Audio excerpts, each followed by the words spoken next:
माझ्या महाराष्ट्रातील बांधवांनो, भगिनींनो आणि मातांनो, नमस्कार. जय महाराष्ट्र. थोडेसे आपण सुद्धा रिलॅक्स दिसताय आणि साहजिकच आहे, मी देखील थोडासा किंचित तणावमुक्त आहे.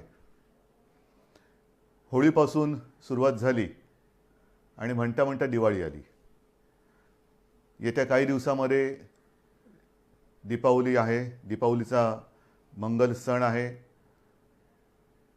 अंधार छेदून प्रकाश, आणि प्रकाश म्हणजे प्रगती, समृद्धी ही आपल्या सर्वांच्या आयुष्यामध्ये येवो.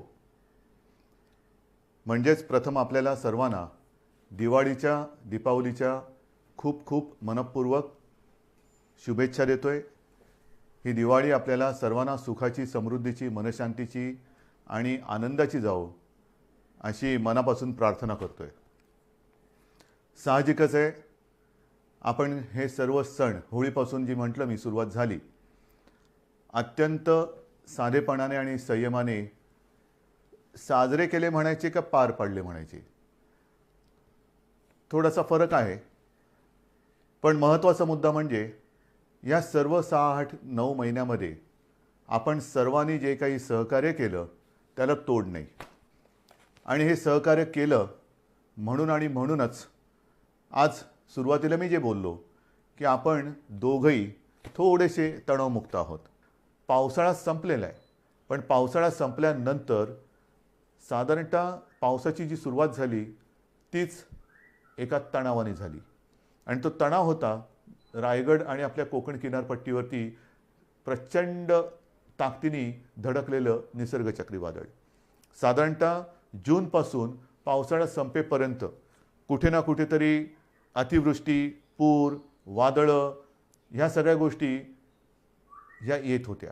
मुंबईला सुद्धा त्यांनी सोडलं नाही पावसाने. पूर्व विदर्भाला नाही सोडलं.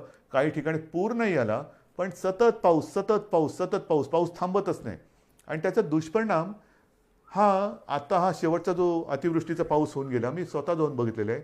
जमिनी खरडून गेलेल्या आहे. खरडून जाणं म्हणजे काय तर सोन्यासारखं उभं असलेलं पीक हे तर कुठच्या कुठे सडून कुजून जातच, पण जमिनीचे थर जाऊन तिकडे जणू काय वाळवंट आहे की काय असं चित्र माझ्यासमोर होतं. कुठे पुलाच्या वरनं 7-8 फुटावरनं पाणी गेलेले आहेत, झाडं उन्मळून पडलेले आहेत, विजेचे खांब उन्मळून पडलेले आहेत, विजेच्या तारा तुटलेल्या आहेत. हे सगळं गेले 4 महिने आपण भोगलेलं आहे. आणि म्हणून जून ते ऑक्टोबर म्हणजे हा पाऊस संपेपर्यंत एकूण जर का बघितलं तर जवळपास महाराष्ट्रातली 41 लाख हेक्टर जमीन ह्या पूर आणि अतिवृष्टीमुळे बाधित झालेली आहे. संपूर्ण शेतकऱ्याची वाताहत झालेली आहे. कोणाची घरदारं वाहून गेलेली आहेत, कोणाची गुरं वाहून गेलेली आहेत, कोणाच्या घरातली माणसं बुडून गेलेली आहेत. काय करू शकतो आपण? काय करू शकतो? जास्तीत जास्त प्रयत्न हाच करायचा, प्राथमिकता प्राणहानी होऊ नये. कारण बाकी सगळ्या गोष्टी पुन्हा उभ्या करायला येऊ शकतात. पण प्राणहानी, मग घरातला माणूस गेला तर काय करायचं? तर त्याच्यामध्ये सुद्धा आपण जवळपास 10,000 कोटी निधी, एकतर तुम्हाला माहिती आहे मी गेल्या वेळेला भाषणांमध्ये बोललो होतो, 38,000 कोटी आपले GSTचे आणि डिव्होल्युशनचे बाकी आहेत. त्यातले आता 5-7 हजार कोटी आलेत म्हणतात. परंतु दर महिन्याला त्याच्यामध्ये वाढ होत चाललेली आहे.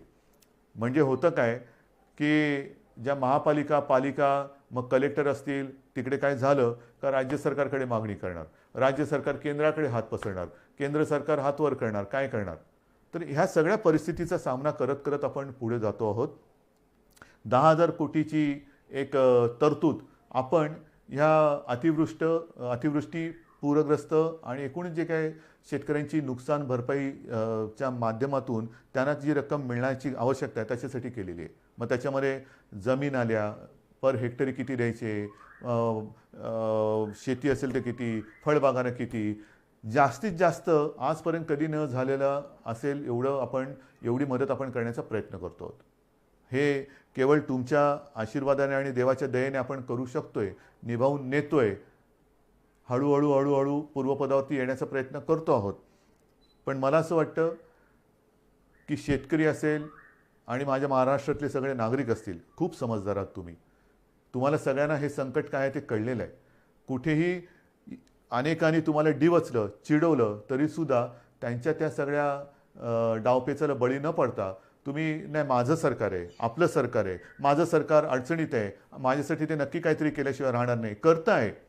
हे जे तुमचं प्रेम आहे ना, हे मला नाही वाटत जगाच्या पाठीवर दुसरीकडे कुठे मिळत असेल. आणि म्हणून मला असं वाटतं की ही सगळी मदत आपण करतो आहोत.